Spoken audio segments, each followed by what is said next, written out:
Martin. I'll be taking you guys through the latest in mixed martial arts. Guys, follow me on Twitter at MMAOB right there at the bottom of the screen. This podcast is, of course, available at MMAOddsbreaker.com. Go to our YouTube channel, like, share, comment, subscribe, tell your friends about it. Also, check me out at bjpenn.com and MMA Rings on Net. So I'm going to be breaking down Bellator 225 today. There are only odds out for the main event, but honestly, there's no sure thing. The odds will even come out by tomorrow show, so I just wanted to get out of the way now. It's an okay card. There's some decent fights on it there. I am looking forward to a couple notable names. So I'll get right into that. And as well, later on in the show, there are a couple fight announcements and a few pieces of news I want to touch on. But the bulk of the show will be on Bellator 225. So let's just start with the main event. Heavyweight rematch between Matt Mitrione and Sergey Kharitonov. There are odds up right now for this fight. It's a pick on -110 each, which makes sense considering what happened in the first fight where Mitrione landed a low blow on Kharitonov, and the fight ended just at 15 seconds of the first round. Like one of the shortest fights ever. No one wanted to see that happen. That was back in February. It took 6 months to book the rematch, so that's kind of disappointing. But obviously, Kharitonov needed time to recover from that low blow. It was pretty nasty. So Mitrione, he is 4-1 and 1 no contest in Bellator. He did knock out Fedor. He beat Rory Nelson, but he lost to Ryan Bader before the fight with Kharitonov, which ended by accidental brain strike. Mitrione, as we know, is a very powerful puncher, very athletic guy, very fast for the heavyweight division. His grappling's not great. It's getting better, but that's definitely his weak point. He's 41 years old as well, so he's definitely getting up there in age, but I think he started his career pretty late, back in 2009 on The Ultimate Fighter, and he hasn't taken a ton of damage. He has been knocked out a couple times, but for the most part, he loses by submission or wrestling. So his chin is still, I think, pretty good. He's going to be taking on Kharitonov here, 39 years old, 29-7 record, and Kharitonov is obviously a knockout artist, as we all know. He's actually on a 7-fight unbeaten streak that includes 2 no contests, which is kind of weird. He also has that knockout win over Rory Nelson. He beat Rory Beltran. He beat Geronimo dos Santos. He has a knockout win over Sokoju. Beat Chase Gormley. So he has some pretty good wins. We all know what happened in his Bellator debut when he lost to Javi Ayala by knockout. That was back in 2016. 16 seconds in, he got KO'd. But this is a guy that knocks people out. He's got a ton of knockout power. He has so many knockouts during his career. He has a ton of experience. He's been around forever. I'm a big fan of Kharitonov. I always have been since back in the Pride days. So I respect him a lot. I also respect Mitrione, though. I think Mitrione's great. The guy's got a ton of KO power, like I said, and he's very athletic.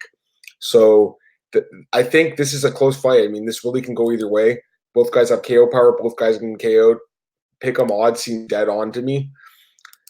I slightly lean towards Mitrione. I picked him in the first fight. I got to lean with him just slightly again because of the athleticism and speed. But, man, he could easily get touched by Kharitonov. This is not a fight, personally, I would want to bet on. I really think it can go either way. And it could be like the Fedor fight with Mitrione, where they both throw the punch at the same time. Mitrione landed first. He landed cleaner. And they both got knocked down, but he won the fight. So that could easily happen here where they both actually land a big punch and someone's chin holds up better. I'm going to pick Mitrione to win by KO, but it's not a fight I'm confident in, and I would not be surprised at all if Kharitonov won. And that's the only fight we have odds on, so that's kind of disappointing. Tomorrow, if there are odds out before I do the show, I will touch on those. But for now, like I said, there's no guarantee there'll be odds out, so I wanted to get the show out of the way and break down the card.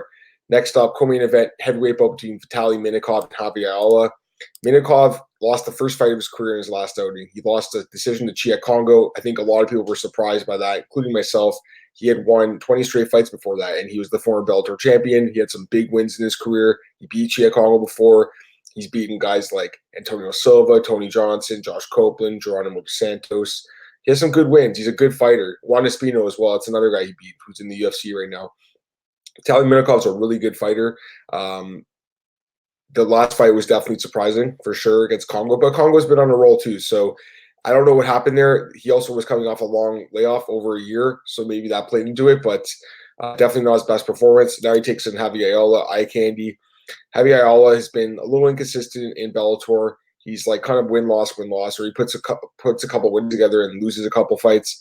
Last fight was last December when he knocked out Frank Mir and was obviously the biggest win in his career. He also has that knockout win over Kharitonov. Before the Mir win, he lost to Chia Kongo by knockout and Rory Nelson by wrestling. So this guy's pretty good. I mean, at times he's definitely inconsistent, but when he's on, he can beat most guys. So this is a tough fight to call again because I think the odds are going to be very lopsided in Minikov's favor. I expect him to be like minus 400 here, and I am going to pick Minikov to win. I think he's going to wrestle Ayala, maybe take him down, beat him up, and ground and pound him. But Ayala's got that knockout power. I don't think you can completely sleep on him here. So it's going to depend on the odds whether I'd recommend a play on this fight or not. I will pick Minikov. I do think he's the better fighter. I do think he wins the fight, but man, if Ayala is like plus 500 again, I wouldn't blame anyone if they want to throw a few bucks on him because he has pulled off multiple upsets in the past, and I wouldn't be surprised again if he did it here. So we'll see what happens, but my pick has to be Minikov. I do think he's the better fighter. Next up, women's flyweight bout between Alejandra Lara and Taylor Turner. Lara is 7-3 in her career. 25 years old. She is 1-2 in Bellator, coming off split decision loss to Juliana Vasquez. She also lost to Lima Lay McFarlane, the champion. So she hasn't looked that great. She also has a loss against Sabino Mazzo from a couple of years ago. She's currently in the UFC, of course. And she takes on Taylor Turner here, who's 4-5. She's 36 years old. She's on a 3-fight win streak, so she's looked good. She beat Heather Hardy in her last fight by finish, which was a great win. But before that, had lost 5 straight fights by stoppage. This is not someone I would trust with my money at all. I'm going to pick Lara. I don't want to overthink this one. I think Lara wins, better fighter. But, of course, we need to see some odds before I can recommend playing this fight. Next up, another heavyweight bout between Terrell Fortune and Rudy Shafroth. Terrell Fortune, one of Bellator's top prospects, 6-0, 29 years old. He's perfect in his career, 4 wins by knockout. All of his wins in Bellator since 2016. So he's a homegrown prospect in Bellator. We all know how good his wrestling is. Takes on Shafroth here, 6-0 as well. Shafroth is coming off of 2 straight wins by knockout in Bellator against pretty low-level guys. He has a couple other fights in King of the Cage. He's also fought for Cage Sports. So he's fought for some decent organizations that are on the regional scene. But this is Tyrell Fortune's fight to lose. Bellator booked this fight for him to win. I expect him to win. And again, another fight where I expect a massive favorite. And it wouldn't be surprised if he was like minus 800, minus 900, something crazy like that. I do think he wins this fight, Tyrell Fortune. Next up, we have a welterweight bout between David Rickles and Yaroslav Amosov. This one should be kind of interesting. Amosov, 21-0. He's looked good in Bellator so far. Back-to-back wins over Gerald Harris and Eric Silva. Definitely a good prospect here. He's got some pretty good experience. He's been fighting since 2012, all over Europe, and then came to Bellator, and he's looked pretty good. David Rickles, a longtime Bellator veteran, 21-5 record. He's actually on a 2-fight win streak over AJ Matthews and Galero Bomba. He's won 5 of his last. He's actually 4-1 and 1 no contest over his last. Is that right? 5-1 and 1 no contest over his last 7. Excuse me. So he's actually on a roll lately. He has some pretty good wins there over Adam Piccolotti, AJ Matthews. Those are decent guys. But he did get knocked out by Michael Page, which is a really bad performance by him. He also lost to Michael Chandler by knockout, Patricio Pitbull by knockout, Michael Chandler again. He's been knocked out a bunch of times in his career. David Rickles is a decent fighter. I think a little bit underrated during his career, but I don't like this matchup for him. Yaroslav Amosov is undefeated, 21-0, and I do not expect him to lose his undefeated record to David Rickles. Give me Amosov. I think he wins probably by decision because Rickles is pretty tough, although at this point his chin's pretty shot-borne, so I wouldn't be surprised if he got knocked out. Next up, lightweight bout. I'm intrigued by this fight. Nick Newell takes on Corey Browning. Nick Newell's making his Bellator debut. Nick Newell, the one-arm bandit. Guy's awesome, man. I mean, I have a lot of respect for Nick Newell. 15-2 record. Guy's got an amazing record for a guy that literally has one hand. So I shouldn't say one arm because he does like have almost all his arm, but he's missing obviously his left hand. So what he's done in MMA is incredible in my opinion. He's been fighting since 2009 and he's put together a 15-2 record. That's amazing. He is making his Bellator debut. He's coming off a win over Antonio Castillo Jr. in CES, which is a decent win over an okay guy. He lost on Contender Series, got wrestled by Alex Munoz, and we all know what happened in the Justin Gaethje fight, which was a fight that should never have been sanctioned, let's be honest here. That was a bad fight for Nick Newell. Takes on Corey Browning here, 5-2 record. Corey Browning, the upset king. He's beaten Aaron Chalmers and Kevin Ferguson Jr. by upset in his first 2 Bellator fights. No one expected him to win those fights. He was a big dog in both those fights. No one's going to expect him to win this one. It wouldn't be surprising, I don't think, if Corey Browning didn't pull it off. This guy he's pretty good. You know, I think he's underrated. I definitely underrated him. I thought, looking at his record before coming in the UFC, I'm like, man, this guy is losing by submission to guys that I've never heard of, and comes into Bellator and has looked really good, taking out 2 of their top prospects. So, you know what? I wouldn't be surprised if he wins. I have to pick Nick Newell though. I do think he's the better fighter and more experienced, but Corey Browning, if he's like a big underdog again, I wouldn't be upset if anyone was like, hey, I want to throw a few bucks on him. I don't think that'd be a bad play. So we'll see what happens. Again, no odds, but and there might not be odds for this fight because I think it's on the prelims, so there might not be odds for this one. But my pick would be Newell, although I do think Browning has a better chance than a lot of us expect. Next up, another former UFC fighter here in Sabah Homasi takes on Mika Terrell. Sabah Homasi, 12-8 record. He actually won his last fight, but before that, he lost 3 straight fights by knockout in the UFC. So this guy definitely did not have a good UFC run, but he has some good wins from his previous career. He's fought in Bellator before. He has some knockout power. He's a pretty exciting fighter. Takes on Terrell here, 14-7. He's on a 4-fight win streak. Has he fought in Bellator? Let me check. I don't believe he's fought in Bellator before, but he's fought in some other promotions like Shogun Fight, CFFC. So he's fought in some good promotions. Homasi will probably be favored just because he has been in the UFC before, but the guy's very inconsistent. I don't really trust him. I think Terrell might win this fight. So I don't know if odds are going to be up for that one either. Next up, Mike Kimball takes on Chris Donosal. Mike Kimball, the Savage, they call him. This guy had an amazing 2 fights in Bellator in his first 2. Jeffrey Tan, and then he beat Alex Potts in 6 seconds. But then he lost to John Duma, and that was pretty surprising. Picked up a win over Sebastian Rios by split decision in his last fight. But overall, I think he's a good prospect, but the loss to Duma definitely was disappointing, and it kind of makes me worried about him going forward. But he's taking on Chris Donosal here, 3-3 record. He's coming off a loss in his last fight. Hasn't really fought anyone worth noting. This is a setup fight for Mike Kimball. I expect him to win this fight. And again, I don't know if odds will be up for this one. There's a bunch of other fights in the prelims. I'm just going to go through a couple that are notable here. Cronny Gracie is taking on Oscar Vera. Cronny Gracie should win that fight. Ricky Bandejas comes back to fight Ahmed Karetti. Ricky Bandejas is a pretty solid fighter. I think he does win that fight. I'm surprised he's buried on this card. Tim Johnson, former UFC heavyweight, takes on Azuna and Naru, who I believe is in the UFC as well. We'll check that, but I think he was in the UFC. Yeah, he was. He fought Justin like Tim Johnson. I think he finally picks up another win in this fight. He's kind of disappointed in Bellator. And there's a couple other guys that are notable, like John Manley's a former UFC fighter. He's on this card. He's taking on Tiago Rella, and also Austin Vanderford, the husband of Paige Van Sant, takes on Joseph Creer. Vanderford is a guy the UFC passed on last year. I don't know why they passed on him. He's a really good prospect, 7-0. He's solid, man. I mean, he's won his last 4 fights by stoppage, including a knockout in his Bellator debut. He won a fight by submission on Contender Series last summer, and Dana White passed on him. I don't know why. Really strange. I wonder if it had something to do with Paige Van Zant's upcoming free agent status. Maybe they're like, you know what, we're not going to sign this guy. Paige is a free agent, or I don't know really what the case was. But I think Dana White missed the boat on Austin Vanderford. This guy's a really good prospect, and it would not surprise me if he did compete for the welterweight title at some point in his career. I think he is that good.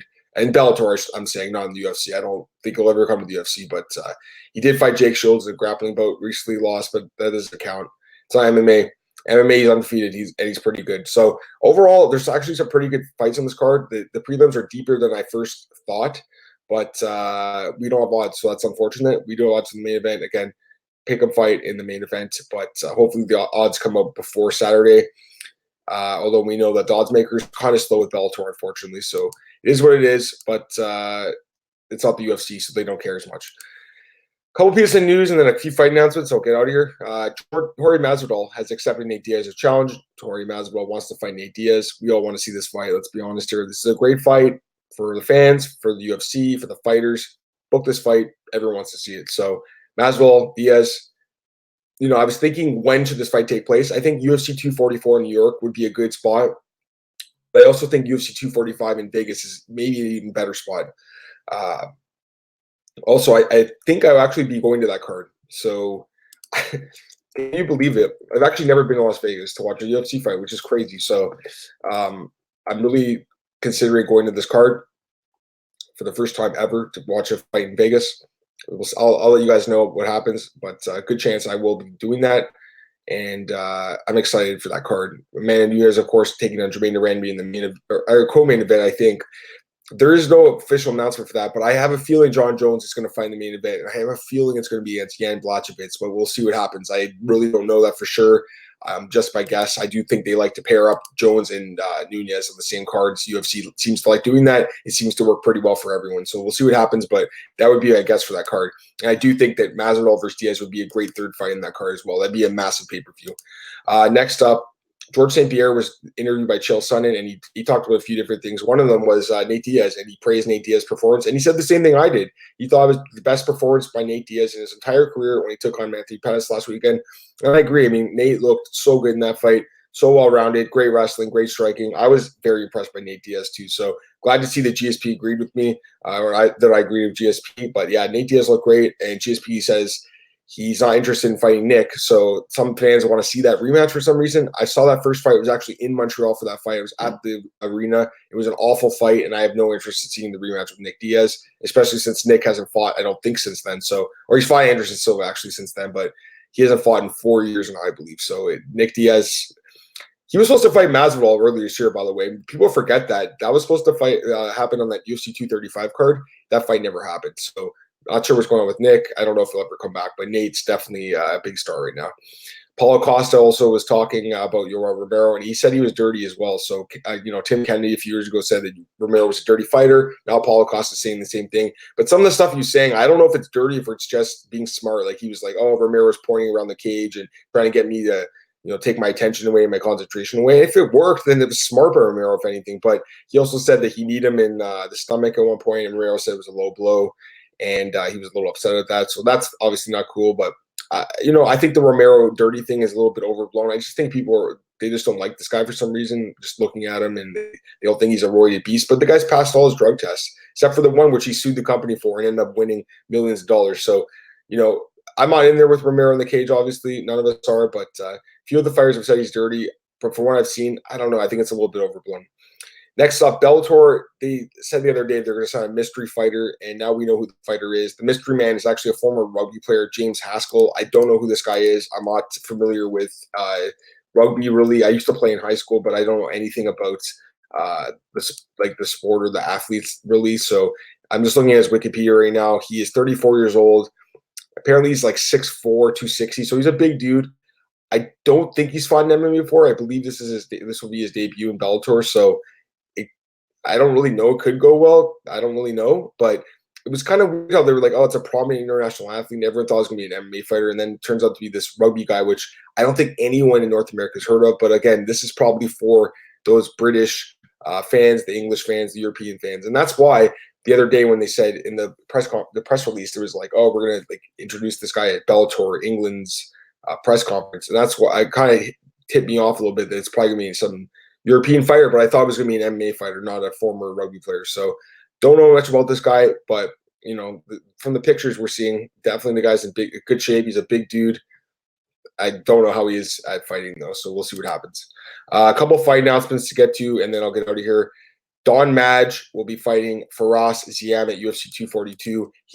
Don Madge was supposed to fight Magomed Mustafayev, and Magomed pulled out. So Don Madge. This guy is someone that I'm interested in for sure. Don Madge is from South Africa. He is probably the best African fighter right now, besides, I guess, Francis Ngannou and Kamaru Usman. But this guy is definitely a good prospect, man, especially in the lightweight division, I should say. So I think as far as lightweight division, yeah, he's one of the best guys. Former EFC Africa guy. Man, he's looked good in the UFC so far. Just the one win over Tay Edwards, but it was impressive as hell. And he won a performance of the night bonus, head kick and punches. Very impressive. He's actually on a 5-fight win streak, including a submission win over Dave Mazzani, who's the brother of Gina Mazzani, who's also in the UFC right now. He hasn't fought a ton of guys. He actually has 3 losses against the same guy, which is really weird, but he's looked good, man. He's looked good lately. He looked great in the UFC. And Madge takes on Faraz Ziam, who's 10-2. He's a French fighter. He's 22 years old. He's young, and he's coming into the UFC on a 5-fight win streak. Don't know the guys he's fought, not familiar with them. He does have a win over Damian Lapalus, who's the brother of Taylor Lapalus, who was in the UFC before. So that's kind of a notable win, but overall hasn't really fought anyone. I like Don Madge in this fight. Don Madge is a really good prospect. I think he wins this fight. And if he gets another knockout, I mean, you have to start, I think, pushing him up the ladder a little bit faster. The other fight announcement, it's actually a fight I've talked about before, but it's officially announced on. Dan Hooker will be taking on Iaquinta at UFC 243. It's a fight that they wanted. It's a fight the fans wanted. It's a fight the UFC wanted. Great fight. Dan Hooker has looked amazing lately. He's 5-1 since moving up to lightweight. He's looked amazing moving up a weight class, coming off a knockout win over James Vick. He has that one loss against Barboza, which was a brutal loss. But other than that, Dan Hooker's looked incredible. And he takes on Iaquinta here, who is coming off a loss to Donald Cerrone. Before that, had won an upset decision over Kevin Lee, and before that, had lost a decision to Khabib Nurmagomedov for the title on very short notice. And he put up a good fight. He also has a win over Jorge Masvidal. So this guy is good. Iaquinta is great. This is going to be a close fight, though. I think Dan Hooker's looked really good lately, except for the Barboza loss. But overall, this is going to be a really interesting fight, and it just strengthens that card a lot. UFC 243, Dana White has also said that I think 30,000 tickets have been sold, which is really impressive.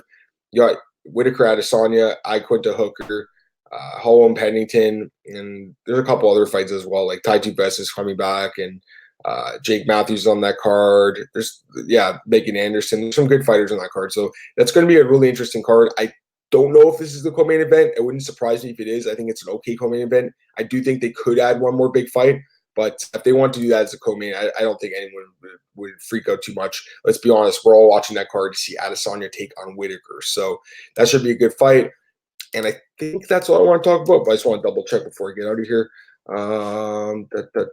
Yeah, I think that's about it, guys. Also, I guess I can mention this quickly. Ronda Rousey, she nearly lost her finger, but honestly, she's not even an MMA fighter anymore. I just had to mention it because everyone was talking about it, but she's not an MMA fighter anymore, not relevant in the sport. And it's funny, though, the Bellator mystery fighter, I want to quickly say this.